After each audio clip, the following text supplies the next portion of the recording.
नमस्कार, मैं हूं संतोष पांडे। आप देख रहे हैं पांडे जी हर जगह। आज पांडे जी जो कवि भैया है, तो आज इनसे पूछते हैं विद्या का रहस्य। विद्या भाई, आप लोग समझ रहे हैं ना? विद्या विद्या उसका रहस्य आज इनसे पूछते हैं कि क्या है कवि भैया। नमस्कार पांडे जी, और नमस्कार हमारे सभी भाई बहन, माता पिता तुल्य, देश विदेश, गांव नगर, टोला मोहल्ला, जितने भी लोग हैं, चाहे जो जिस धर्म को मानते हैं, जिस जात पात में हैं, सबको मेरा प्रणाम है। आज पांडे जी सवाल किए हैं मुझसे कि ये विद्या का रहस्य क्या होता है, शिक्षा क्या है। तो मैं कोशिश करूंगा बताने का। इससे पहले थोड़ा सा एक श्लोक बोल देते हैं। ये साम न विद्या तपो न दानम, ज्ञानम न शीलम न गुणम न धर्म, ते मर्त लोके भूय भार भूता, मानुष रूपेण मृगाश्चरन्ति। अभी एक चुटकुला सुना करके मैं आपको इस सवाल का जवाब देता हूँ। एक लड़का था, वो जो है उसके माता पिता अपने सभी बच्चों को स्कूल में भेजते थे पढ़ने के लिए। तो एक लड़का, हमने इसलिए कहा कि उस लड़के पर ही कहानी कहनी है। तो उनका जो एक छोटा लड़का था, वो पढ़ने में बहुत कमजोर था, बहुत ढिलाई करता था, पढ़ता नहीं था, मन नहीं लगाता था। स्कूल में जाता था लेकिन पढ़ता नहीं था, इधर उधर घूमने लगता था, मन नहीं लगता था। बाकी बच्चे अपना पढ़ रहे थे मन लगा करके, वो अपना पास होते गए। ये लड़का जो है वैसे ही जाता रहा, आता रहा, घूमता रहा। इसको कुछ समझ में नहीं आया। जब भी पेपर होता था ये फेल हो जाता था। जब पढ़ेंगे नहीं तो फेल हो ही। तो ये पास ही नहीं हुआ कभी। नतीजा ये हुआ कि इसने पढ़ाई भी छोड़ दिया। पढ़ाई छोड़ दिया, इसका मन नहीं लगता था जरा सा भी। तो उसने क्या किया कि अब इधर उधर भटकने लगा। लोग जो है उसको बहुत वैसे नजर से देखते थे, उसको बुद्धू बुद्धू करते थे, उसको उसकी हंसी मजाक उड़ाते थे, क्योंकि उसके पास ज्ञान नहीं था। इसलिए उसको जो है लोग बुद्धू करते थे, उसका उपहास करते थे। तो अभी तो बच्चा था, नहीं समझ पा रहा था कि उपहास क्या हो रहा है, क्यों कर रहे हैं लोग। वो अपना खेलने कूदने खाने पीने में लगा रहा। तब तक वो काफी अब बड़ा हो गया धीरे धीरे। मैं इस कहानी को यहाँ रोक करके चुटकुला की जो बात हमने कहा था, इसको शुरुआत हमने कर दिया है। मैं चुटकुला को बताते हुए इसको पूरा करेंगे। मैं इस कहानी को यहीं रोक रहा हूँ। वैसे ही एक बुद्धू लड़का था और एक लड़का था। वो लड़का जो है भुलक्कड़ था, बात बात में भूल जाता था। एक समय की बात है, उसके यहाँ निमंत्रण आया। निमंत्रण खाने के लिए गया। निमंत्रण गया तो निमंत्रण कभी खाया नहीं था। अच्छा अच्छा खाना देखा वहाँ, उसने खूब चाँप के खा लिया। अब उसकी तबीयत खराब हो गई। तबीयत जब खराब हो गई, डायरिया हो गया उसको, उल्टी पल्टी होने लगी, तो डॉक्टर के पास गया। डॉक्टर के पास जब गया तो डॉक्टर देखा, पूछा, इसको दवा दिया। अब बोला कि ऐसा करना कि घर जा करके तुम सिर्फ खिचड़ी खाना 1 हफ्ते तक, तब जाके तुम सही हो पाओगे। खिचड़ी खाना है, बाकी दूसरा चीज ना खाना। बोला कि ठीक है। अब जो है दवा लेके चल दिया। वो भुलक्कड़ आदमी था, हर बात भूल जाता था। तो इन्होंने खिचड़ी बताया था, तो सोचा कि इसको हम बोलते चले, नहीं तो हम भूल जाएंगे। तो पूरे रास्ते में जो है खिचड़ी खिचड़ी करते जा रहा है। खिचड़ी खिचड़ी खिचड़ी खिचड़ी करते करते कुछ देर गया, भूल गए, तो उसको पेशाब लगा। और पेशाब करने लगा, तब तक उसको जो है ये भूल गया खिचड़ी। खिचड़ी भूल गया तो फिर याद करते करते जो है उसको याद खिचड़ी ना आकर के खाचड़ी आ गया कि उन्होंने खाचड़ी बताया है, खाचड़ी। तो इसको अब बोलते जाने लगा, खाचड़ी खाचड़ी करने लगा। गया तो आगे देखा एक बहेलिया जो है अपना जाल बिछाया था चिड़िया फंसाने के लिए। नहीं, वो एक किसान जो है अपने मकई के खेत में जाल नहीं बिछाया था, अगोर रहा था मकई को चिड़ियों से बचाने के लिए। वो अगोर रहा था, देखभाल कर रहा था कि मतलब जो है खाए ना।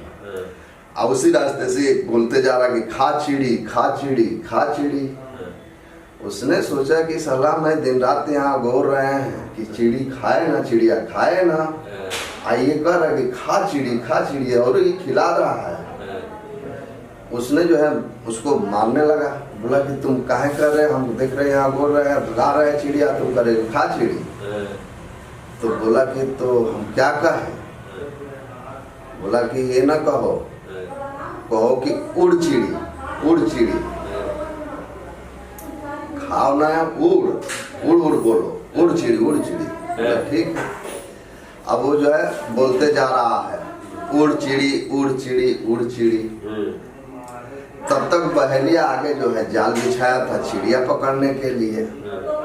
अब ये जो है बोल रहा है जाकर कि उड़ चिड़ी। अब वो लगा है घंटों से जाल बिछाया है कि चिड़िया आके फंसे इसमें, तो हम ले जाए, ये बोलते जा रहा है कि उड़ चिड़ी। अब उसने भी पकड़ के पीटने शुरू कर दिया। बोला कि क्या कर रहे हो, हम तब से चिड़िया फंसा रहे हैं, तुम उड़ा रहे हो। तो बोला कि तो हम क्या कहें।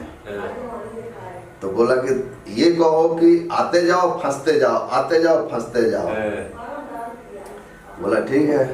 अब ये बोलते जा रहा आते जाओ फंसते जाओ, आते जाओ फंसते जाओ। तब तक जाता है, देखता है कि 4 चोर जो है, एक पलान गिरा हुआ है उसको उठा रहे हैं चोरी करने के लिए। अभी ये सब कर ही रहे हैं, तब तक ये जा रहा है, बोल रहा है कि आते जाओ फंसते जाओ, आते जाओ फंसते जाओ। और उन सब ने सुना, बोला कि सलाह हम लोग चोरी करने के लिए धीरे से, हम चुपके से हम लोग काम कर रहे हैं कि हम लोग उसके चोरी कर रहे हैं। ये कर आते जाओ फंसते जाओ, आते जाओ फंसते जाओ। अब उन सब भी पकड़ के उसको पीटना शुरू कर दिए। अब पीटना शुरू, बोले कि भैया तो हम क्या बोले, क्या कहें। तो बोले कि तुम ऐसा बोलो कि आओ लेके जाओ, फिर आके लेके जाओ, दोबारा आके ले जाओ, आओ और फिर दोबारा भर के लेके जाओ, दोबारा उठा के ले जाओ। तो अब ये बोलने लगा कि आओ दोबारा उठा के ले जाओ, आओ दोबारा उठा के ले जाओ। तब तक एक गांव में पहुंचा। वो गांव में एक व्यक्ति मरा हुआ था, उसको लोग कंधे पे लेके जा रहे थे, उसको शमशान घाट। आइए बोलते जा रहा कि आओ अब फिर लेके जाओ, आओ अब फिर लेके जाओ। अब उन लोगों ने सुना कि ये तो देखो, तो एक आदमी मरा है तो पूरा गांव भर हलचल मच गया है। ये तो सलाह कह रहा कि आओ लेके जाओ, आओ लेके, अब दिन भर हम लोग की मुर्दे ढोएंगे क्या। उन लोगों ने भी पिटाई किया। बोला कि क्यों बोल रहे हैं आओ लेके जाओ, दिन भर हम लोग मुर्दा ढोएंगे, मार डालोगे पूरे गांव भर का। बोला कि तब हम क्या बोले? तो बोले कि ये बोलो कि ये दिन कभी हमको देखने को ना मिले, ये दिन हमको कभी देखने को ना मिले। ठीक। बोला कि ठीक है, हम यही बोलते हैं। अब बोलते हुए जा रहा है, जाते जाते एक गांव में पहुंचा, वहां देखा कि एक बारात आई हुई है शादी का।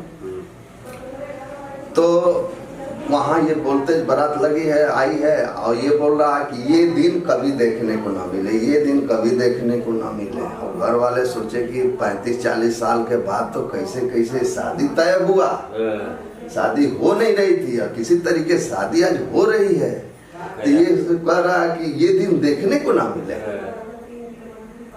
अब जो है वो लोग भी जो है पकड़ के पीटना चालू कर दिए। बोले कि भैया ये क्या कर रहे हो, क्या कर रहे हो कि मतलब ये दिन देखने को ना मिले, शादी विवाह कोई खराब चीज होता है, ये तो चाहिए कि मतलब ये सब देखे। अब उन लोगों ने भी पकड़ के पीटना चालू कर दिए। बोले कि इस साले को मार करके इसको खिचड़ी बना दो, इसको मार करके खिचड़ी बना दो।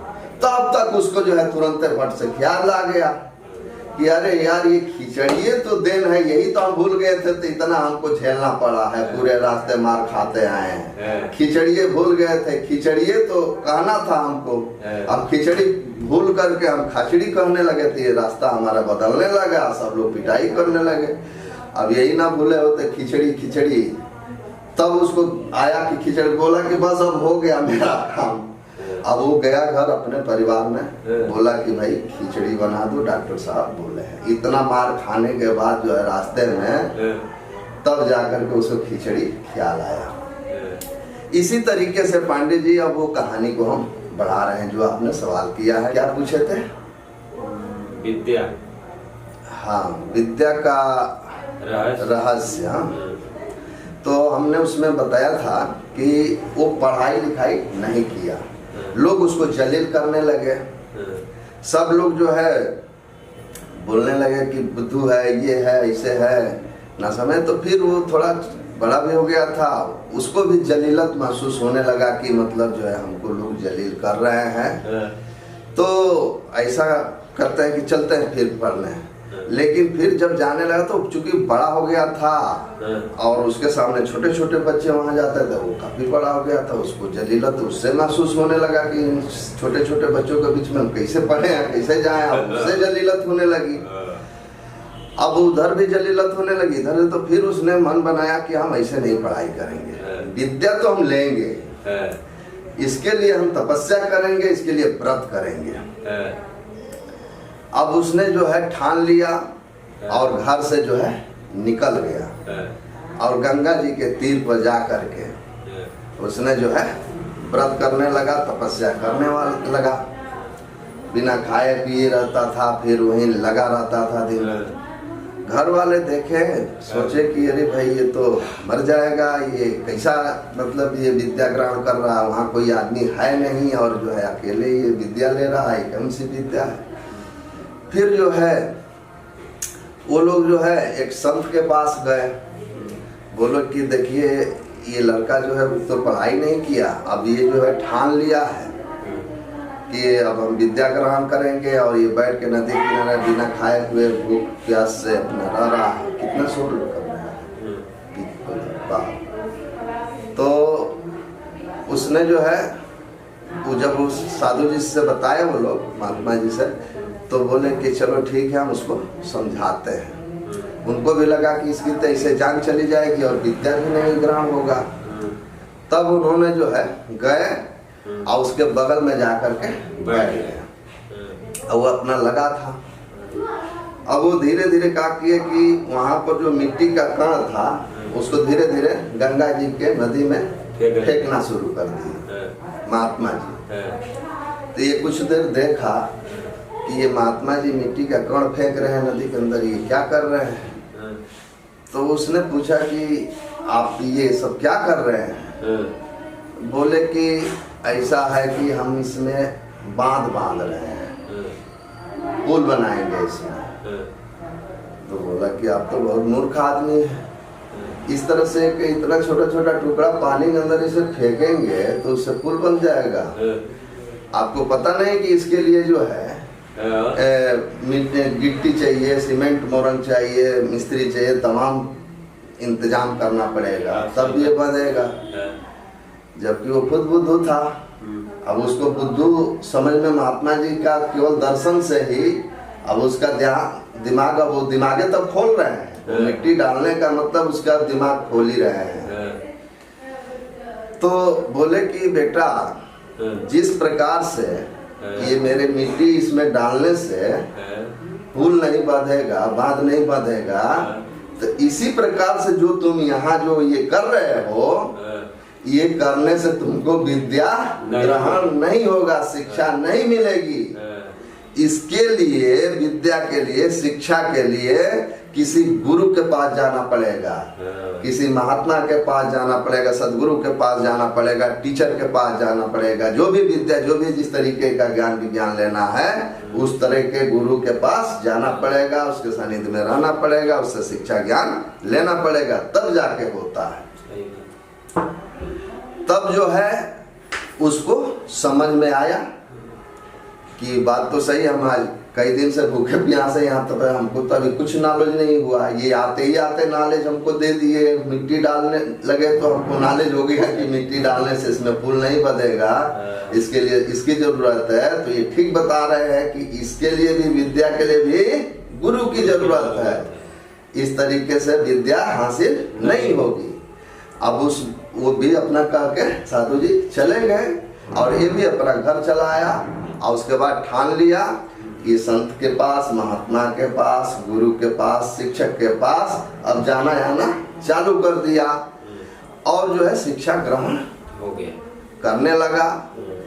इतना विधिवत किया, अब तो उसको जिज्ञासा हो गई थी। अब उसको तो उसका वो जुनून सवार हो गया था कि उन्होंने देखा कि मेरे पीछे पीछे के लड़के जो है वो काफी आगे निकल गए, काफी वो गुणवान है, काफी चरित्रवान है, काफी उनके पास नॉलेज है, नौकरी है, सर्विस में है, सब लोग अपना अपना जगह पर हैं, और मैं यूं क्यों पड़ा हूँ, ये विद्या का ही कारण है। तब उसने जो है सत्संग करने लगा, ज्ञान विज्ञान लेने लगा, सीखने लगा। सीखते सिखाते करते कराते उसके पास इतना विद्या हो गया, इतनी जानकारी हो गई तो महाविद्वान बन गया। इस तरीके से पांडे जी विद्या का रहस्य होता है। ये रहस्य ही वो बताए थे, उसका वो रहस्य था। ये विद्या ग्रहण करने का एक रहस्य ही बता दिए कि देखो इसका रहस्य, पुल बांधने के लिए इसकी जरूरत है, इसके लिए इसका रहस्य ये है कि विद्या हासिल करने से ही, जाने से ही होगा, इससे विद्या हासिल नहीं हो सकती। ठीक है, फिर अगले वीडियो में मिलेंगे। तब तक के लिए नमस्कार। मेरे चैनल को लाइक करिए, सब्सक्राइब करिए और ज्यादा से ज्यादा शेयर करिए।